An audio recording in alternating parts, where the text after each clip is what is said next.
Come on in, come on in, come on in, beloved.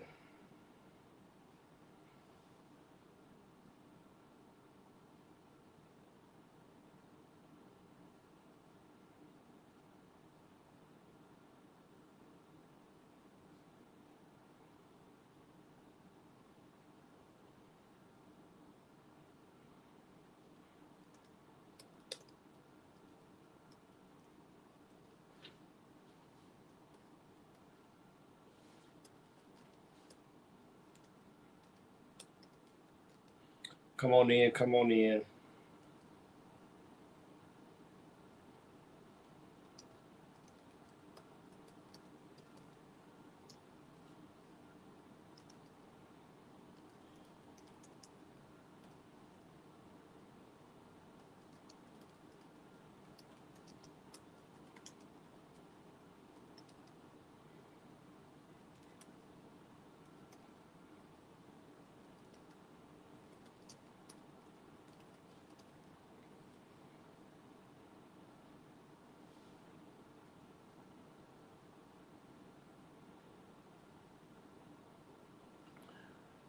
Come on in, beloved. Come on in. Do me a favor. Want to remind each and every one of you that we are starting a new series this Sunday, and it is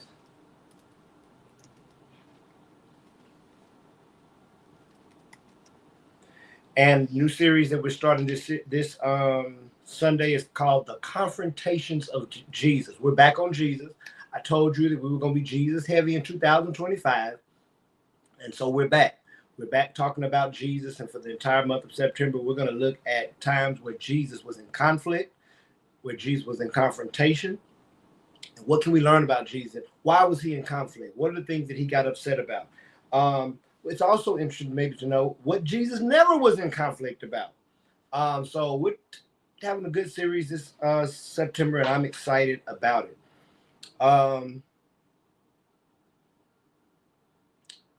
I'm welcoming you, and then I am doing what?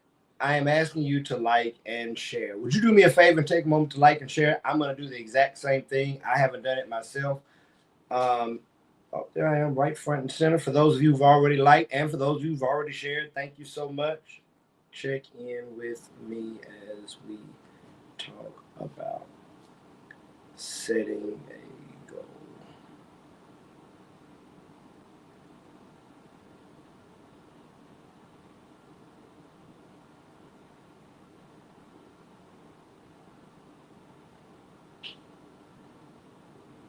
All right, I've shared and I said, welcome to Community Check In. Guess what I haven't done? I haven't talked to those people who won't watch this live. If you're watching this and it's not live, it's not in the 12 o'clock hour on Thursday, September 4th, then you have the privilege to fast forward and move to whatever part of the check in is most valuable to you. Y'all, I can't let this day go by without saying, come on, y'all. Y'all know what I'm about to talk about. Pro football is back tonight. The Dallas Cowboys are facing the Philadelphia Eagles. I need to tell you all something. I think I'm pretty much reached the point where I won't cheer for the Dallas Cowboys anymore because of their owner, Jerry Jones. Now, if you really, really know me, I've historically had a love-hate relationship with the Cowboys. I hated the Cowboys as a kid. What changed my disposition toward the Cowboys was when they got Deion Sanders. Deion Sanders was my favorite player. And I honestly found it hard to root against my favorite player. And so, thus, I started to kind of be fond of the Cowboys. It also made it easier that I was in Atlanta, and so it was kind of contrarian to Falcons fans, and I like just kind of playing with Falcons fans. Although I've been in Atlanta long enough to now, I would put Atlanta maybe in my top five teams that I cheer for. If you know me now, my team is Baltimore Ravens. Now, why am I taking a break from the Dallas Cowboys and potentially until Jerry Jones is not the owner? Y'all, Jerry Jones, he's done too many infractions that to me rub against me as a black man. Many of you know he was in a picture during his days in Arkansas when he was a college student where he was protesting integration. So what I do know about Jerry Jones, I don't know him as a man, but what I do know is he grew up in a racist state. He grew up in a racist country. He grew up in a racist time, and he was racist at one point. Now, Has he has he been able to eradicate or move himself or withdraw some of the white supremacist values that he probably grew up in? I'm sure to some degree, right? But there are times when Black lives calls for his support that he never gives it. When Colin Kaepernick kneeled and people were kneeling to protest police brutality and things that America, how it was not living up to its creed. He was one of the most vocal owners about everybody. Nobody will take a knee, and anybody who takes a knee won't be a part of Dallas Cowboys. And though the Dallas Cowboys as a team kind of tried to do some form of unity, I never heard Jerry Jones articulate moral and intellectual and spiritual support of Black issues. This last trauma, if you've been keeping up with sports, you know that Dallas just traded a Black man named Micah Parsons to the Green Bay Packers. Micah Parsons is now the highest paid non-quarterback in NFL history. He's a great player. What struck me, and I'm not going to stay too long about this, is the feud between Jerry Jones and Micah Parsons was Micah Parsons, as almost every other player in the NFL does, wanted to make sure his deal went through the advisement and the negotiations of his agent. Jerry Jones refused to talk to the agent. He said that him and Micah Parsons had a deal, and that's the deal he wanted to honor. But he knows that's not how business works in 2025 when players have agents. And so he goes and refuses to talk, take the calls, meet with the agent to negotiate Micah Parsons' contract, to the point where he eventually traded Micah Parsons. Now, I wasn't rubbed so wrong until I found out Micah Parsons' agent is a Black man. That's pretty much the straw that breaks the camel's back for me. I'm not going to cheer for a team that you own when I don't believe you support Black people in any real way. Of course, you play Black men to make your franchise one of the most, well, it is the most richest sports franchise in the world. So don't get deceived by his willingness to pay Black men to play for him. But there's nobody Black in meaningful ways in his in the front office. He's never hired a Black head coach. So I'm just off Jerry, and I'm off the Cowboys. So that's my little soapbox today, y'all. Welcome to Community Check-In. That's not what we're here for. Let me say hello to y'all. Y'all are here. Y'all are saying hello. Good afternoon, Dina. It's great to see you today. Glad to have you, Miss Ruby Broughton. It's always a pleasure to have you. I need to call you. I need to talk to you because Dr. Evelyn Ellis, great to see you all the way from Vermont. And Deacon Patricia Burton, it's great to see you as well. Yolanda Ellis Taylor, blessings on you and good afternoon to you. Valencia Battle, great to have you. And Deacon Deborah Dorsey, it's great to have you. Now, if you've not checked in and you see me going through all these hellos, get into the comments and say hello or good afternoon. Jay Tucker, good afternoon to you. Good to see you. Yes, Rita Carter was her mother. They are holding on.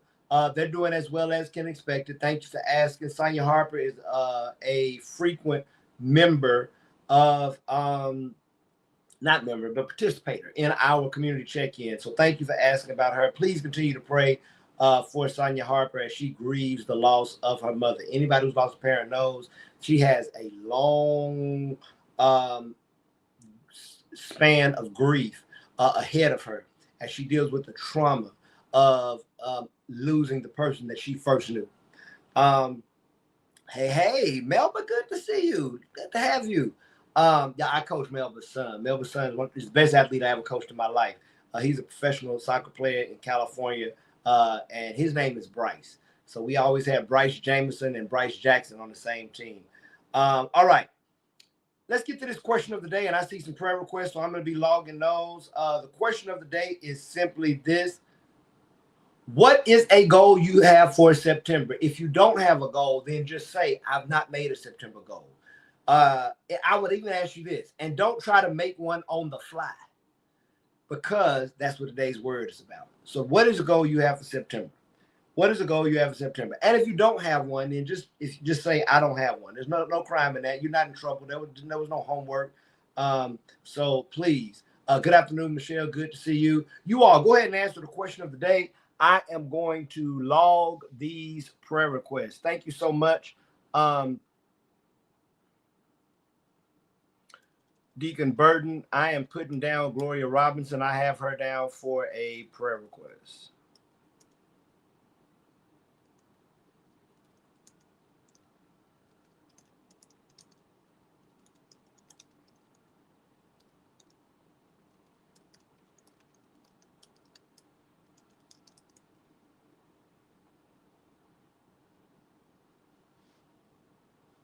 You're answering the question of the day. I am getting our prayer request.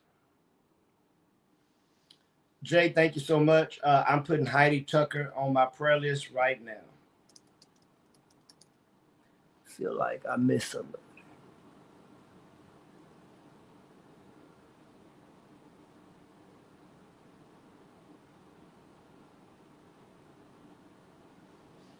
Thank you, Melba. I'm putting that down.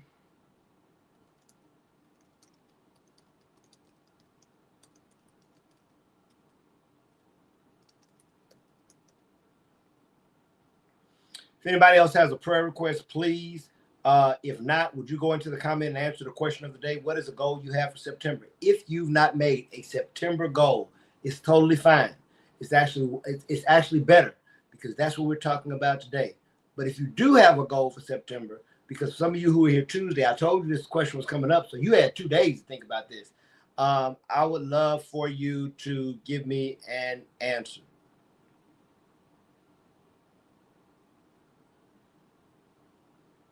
Oh, I love this. I love your answer, Miss Dina, because in some ways it's going to help us talk more about how to hone in and better your goals. So thank you. I'm about to highlight your answer right now. But Deborah Dorsey, thank you so much for your prayer request. I am putting your prayer request in right now. Let me add her to mine.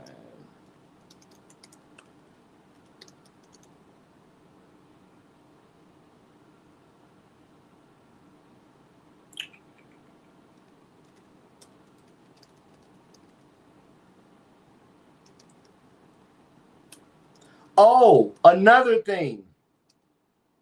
I need your attention. This is what I used to tell my athletes when I was a coach. Eyeballs on me. Eyeballs on me. I need your eyeballs on me.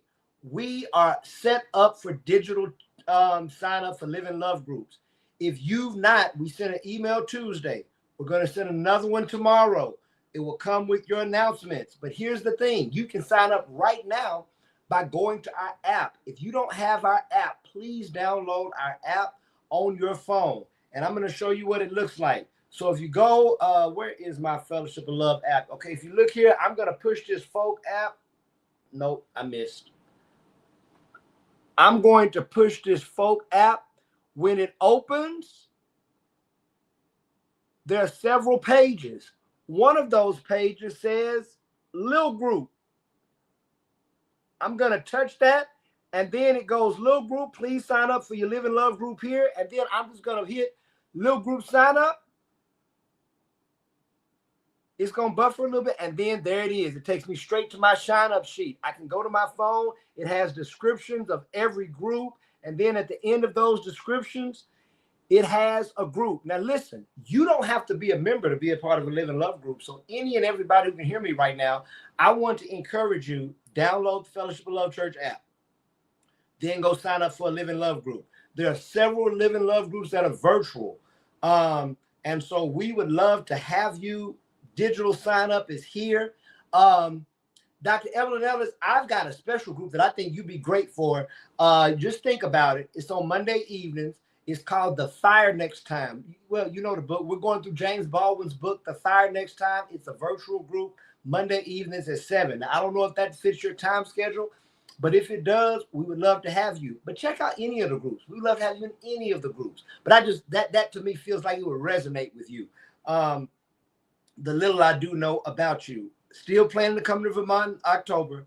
Still want to at least see your face and break bread with you someplace. So keep me in mind. October. But I don't know dates yet. Hey, Patricia Lewis, good to have you. All right, y'all, we got a lot of good answers. Let's go in here and get some of these answers. Thank you, Michelle Gordon. I do not have a goal for September. I'm going to help you today get one. So I appreciate that. Dina, I love this. My goal is for consistency. Now, I'm glad you said this, but I'm going to help you refine that goal by a thing. We've done goals before. What we're doing today is review, but I want to help this goal right here. I've started an eating healthy journey. I love this, and I've been doing well. So far, I've lost 6 pounds. My goal for September, I set small because I have hit a plateau, but to lose 6 more pounds while eating healthier and sticking to it. Love this, love this, love this. And this may be it right here. You may have it. That may identify lose 6 pounds in the month of September. That is a great goal. I love this. I love this. Melba, goal for September. Actively seek new employment. My current contract ends in 2027, but this environment takes a while to get in the door. Okay, I like this, and I'm praying, and we're gonna be praying for that. We're gonna be praying for that. Y'all, we're talking about what is the goal for September. If you've not come into the comments, if you don't have a goal, just say that. Don't try to make up one. Don't figure out one. I don't want you to do that because we're talking about goal setting today. Deacon Burton says, my goal for September is to do my part to make this year's NAACP Freedom Fund Banquet a success on September 27th. I almost know I can't make it, but of course we want to support the church as we always do, so let me know how we can support. Deborah Dorsey says, I have no goal for September. I like this. Thank you so much. Michelle, I'm just seeing your prayer requests. Newton family and Ellsbury family. They also family members.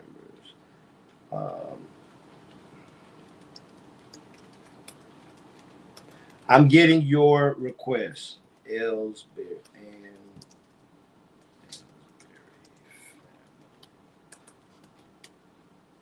thank you so much. Thank you so much for your prayer request. Michelle, I have it down. My goal is to stay focused on physical fitness and follow my trainer's instructions. I like this. I like this. Good afternoon, Ken. If I didn't say good afternoon to you, good afternoon. I almost know I said good afternoon to you, Patricia Lewis. Great to see you. I haven't seen you in a while. Good to have you.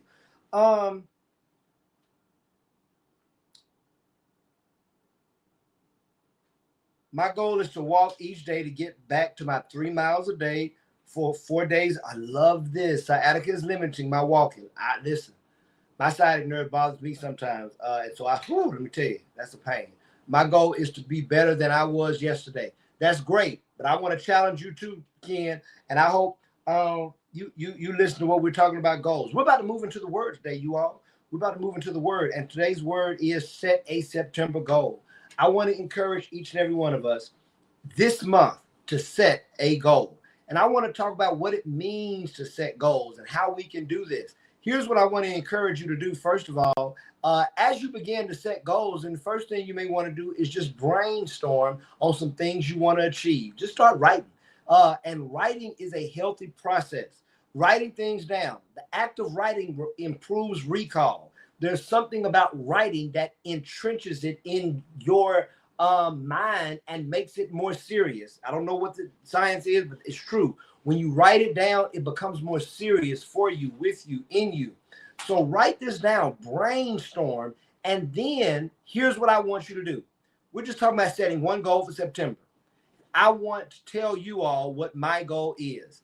My goal is to finish writing the new Falling in Love workbook, textbook, whatever, for our people who take Falling in Love class by the end of September.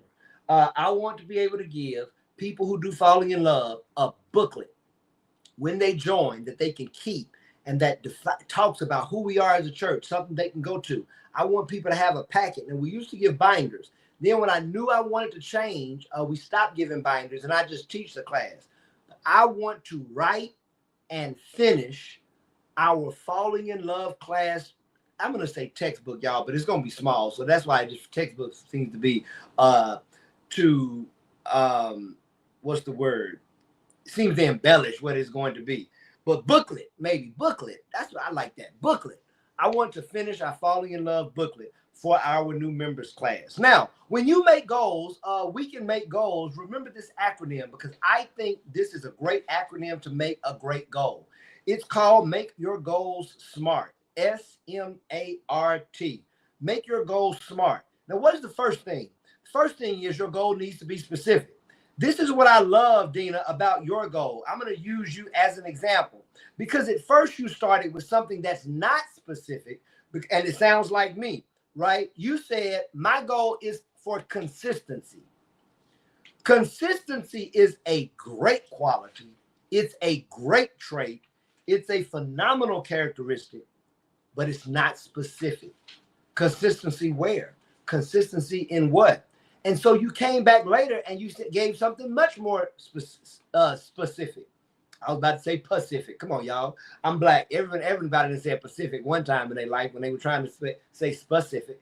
But then at the end you said, I want to lose 6 more pounds while eating healthier and sticking to it. That is the type of specificity that makes a good goal. I want to lose 6 pounds in September. That is the type of specificity that makes more goals. I'm going to go, Melba. Melba, you said actively seek new employment. I love this. What a great goal. Phenomenal goal. But I want you to get some specificity to that. What does that look like? Does that look like I want to fill out 5 applications or send my resume to 5 new companies? Find something specific to hone this goal in so that we can get to the second aspect of a SMART goal. Because if it's specific, listen to this, it should also be measurable. It should also be measurable. So when you have a goal that's general, we want to specify. And we want to make the goal something we can measure. Why? When you don't measure your goals, you open the door to your ability to lie to yourself. I talked about this Sunday, y'all. The person who can lie to you the easiest is you. Is you. Make your goal measurable. Let me find another goal to point out and to use as an example. Here we go. I love this. My goal is to stay focused on physical fitness and follow my trainer's instructions. But then the question is, then make something more specific. How often are you going to go to your personal trainer? Give me that, right? Because if you know you're going to follow the instructions, then give me something specific. Is your trainer telling you to exercise 4 times a week, 5 times a week, 3 times a week, 2 times a week? I would love for you to make this goal, stay right here. Stay in this genre of I want to stay focused on my physical fitness and follow my trainer's instructions. But I want you to give me something specific and measurable in here in this goal. I like Ruby Broughton because listen to this. Ruby Broughton did a good job of making this specific and measurable. I want to get back to 3 miles a day for at least 4 days a week. We can measure that. We know if you walk 3 miles, go on and get you one of those watches. Or just plot the path on your car. Drive 1.5 miles and come on back home. And you'll know that's my 3 miles. 4 days a week. We can measure that. There's specificity. Whatever your goal is, you can make it measurable. Hey, I want to bring more romance back into my relationship. Well, Pastor, you can't measure romance. No, you cannot. But you can measure, I'm going to take my girlfriend or my wife or my husband or my boo, my boyfriend, whoever it is, I'm going to take them on 4 romantic outings in September. 3 romantic outings, 2 romantic outings, right? Because as I'm reaching toward the dream of making my relationship more romantic, I'm going to specify the goal and make it measurable. Mine is easy. I'm writing a booklet and it's measurable because if the booklet is done, I've done. I've won. If it's not, I haven't. I missed your goal, Dr. Evelyn. Sure did.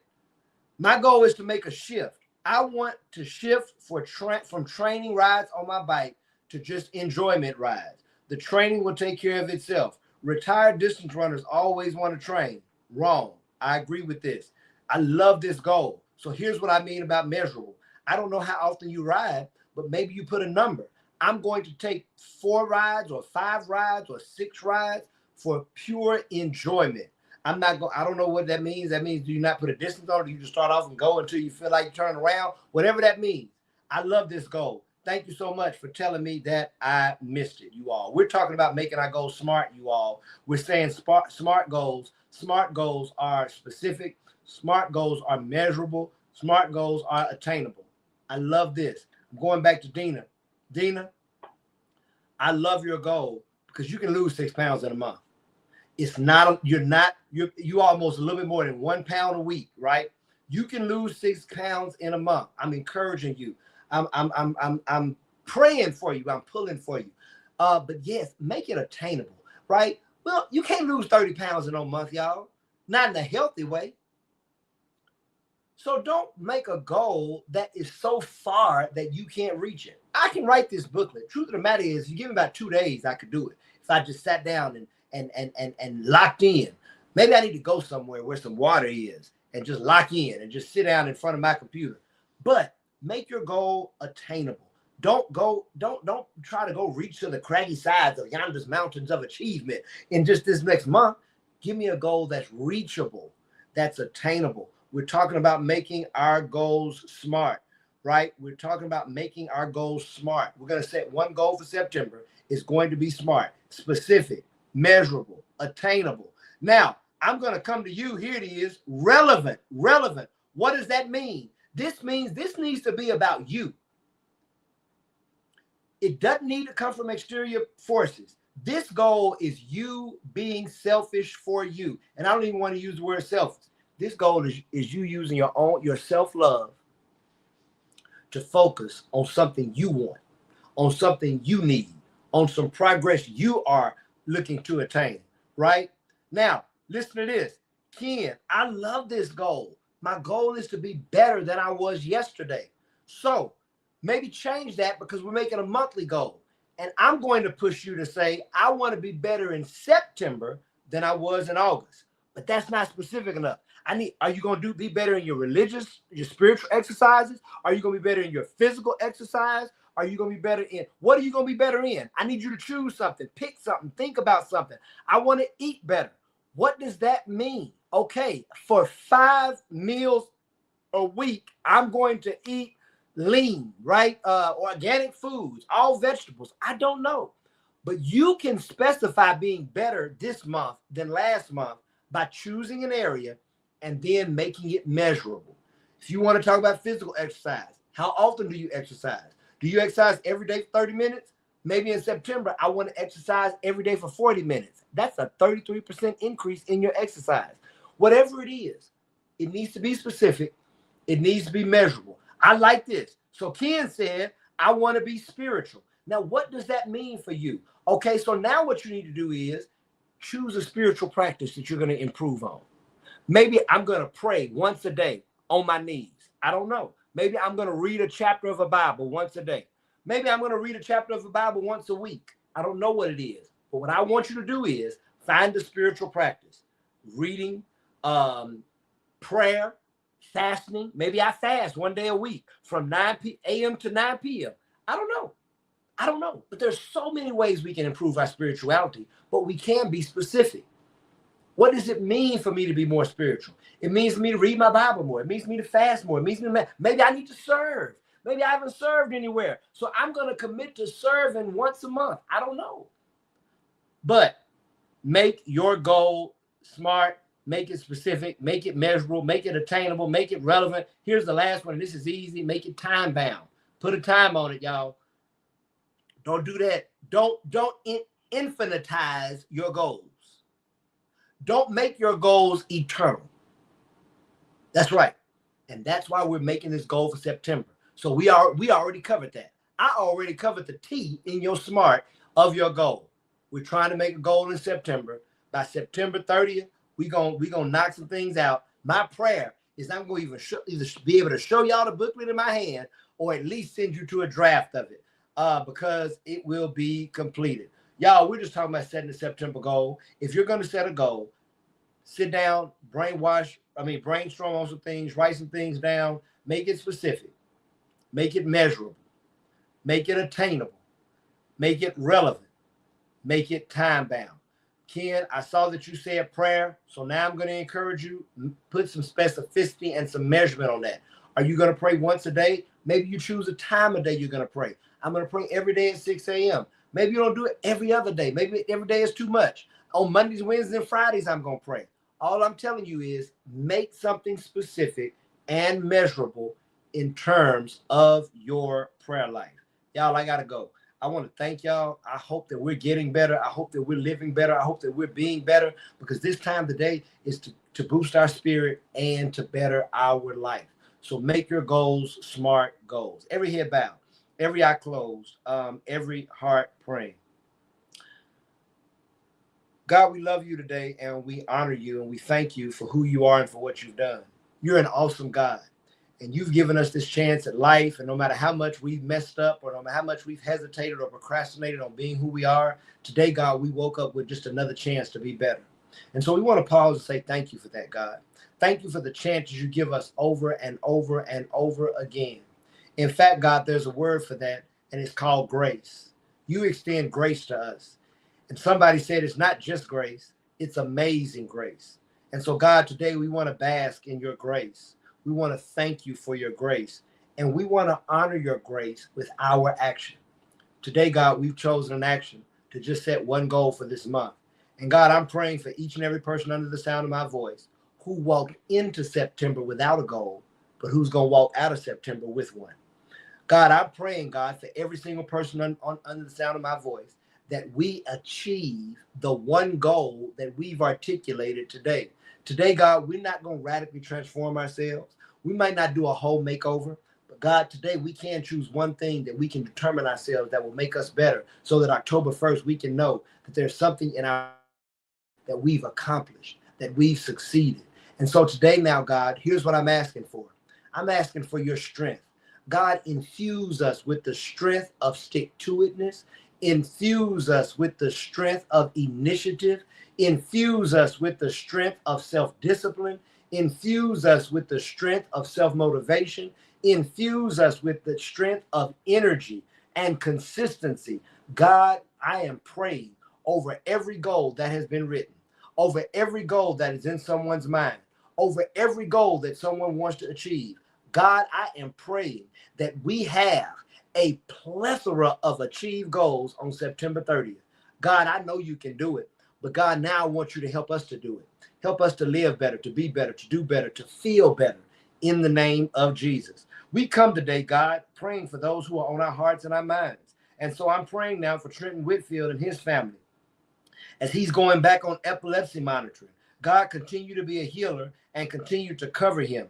I'm praying for those we've called by name today, God, the Newton and Ellsbury family, for their grief, Ruth Severson, Ethel Dorsey, and Jack Johnson. God, I'm praying that you will cover our children and students all around the world, from college, grad school, to high school, to middle school, to elementary. God, I'm praying for Heidi Tucker and Gloria Robinson. I'm praying for Angela Smith. I'm praying for the Smith family, Cynthia Smith, Reggie Jr., Alex, and Aaron, as they grieve the loss of the patriarch of their family. I'm praying for Andrea Mitchell and Melanie Dukes and Altoria May, for Craig Epps and George Treadwell and Bryce Jackson. I'm praying for Tracy Blackwell, James Walker, Patricia Perry, Patty Perry, and Julie Huang. I'm praying for Heather Manley today, God, and for every name, God, that I may have forgotten, that you know in your infinite wisdom. Do what you do, God. Bless where we need blessing. Deliver us where we need deliverance. Give us joy where we have sadness. Give us hope where we have despair. Give us strength where we have weakness. But touch in only the way you can, God. Touch our finances, God. But don't just touch our income, but God, touch our output. In other words, God, don't just touch what we're bringing in, but touch how we're mindful of how we're spending. So give us a spirit of frugality, or at least discipline with our money. This month, God, give us a spirit of consistency and discipline, God, with our money. And God, help us to our finances, and help us to help ourselves. Where we are bleeding money, God, stop the bleeding right now. Where we are spending on frivolous things, rein us in right now. Where we are giving money that we don't have, turn our tide right now, God, as only you can do it. Finally, God, I want to pray over Fellowship of Love this month. I want to pray that you bring us new people, that you encourage and you inspire us to be loving, that you help our volunteers. God, I pray, God, that you would bring new people to join, bring new people to worship. And God, I'm praying over this series, The Confrontations of Jesus. My prayer is that someone would have more intimate knowledge about Jesus at the end of the month than they did at the beginning of the month. My prayer today, God, is that somehow this series will change a life, will improve a life, will attract someone to Christ and to Christianity. God, we love you today. We thank you, we bless you, and we honor you. And as you continue to be who you are in eternity, we'll continue to give you glory and praise in time. This is our prayer. We pray it in Jesus' name. Amen. And thank God. Beloved, I want to remind you, I want you to sign up for a Live in Love group. Go get that app. I showed you today. I'm going to show you again, in case there was somebody new, just how easy it is to sign up for a Live in Love group. First, you find your folk app and you click it. Bing! That's what you do. Then you're going to get to look at that. Oh, then you get the little pages. It's easy. That small page right here says Lil Group. I'm going to touch it. Bing! And guess what? It goes to a page that says, please sign up for your Live in Love Lil Group here. And all you got to do is hit that purple button. Bing! And there you go. You just sign up. You put your name, first and last name, email and phone number. Here are all the descriptions of the little love groups, Live in Love groups, the times, where they meet, if they're virtual or not. You go all the way down, and at the end, you just check which Live in Love group you want and hit submit. I've already signed up for one, so I'm not going to sign up again. But I would love to have you in a Live in Love group. If you're a part of Check-In, you may enjoy us building fellowship in Fellowship of Love. Y'all, we got to go. I got to go. But guess what? I got to touch and agree with y'all. Ruby Broughton, I'm touching and agreeing with you. Evelyn Ellis, touching and agreeing with you. Deacon Patricia Burton, Michelle Gordon, I'm touching and agreeing with you. Melba Jameson, I'm touching and agreeing with you. Dina, I'm touching and agreeing with you. Yolanda and Valencia, I'm touching and agreeing with you. May God bless each and every one of you. Y'all pray for Bryce. He has a tournament, and I can't make it because I got a funeral in church. I'm not gonna see one game. I'm sad about that. But pray for Bryce on his tournament. Y'all, we got to go. May God bless each and every one of you. May God keep each and every one of you. And please remember to live in love. Y'all have a great weekend.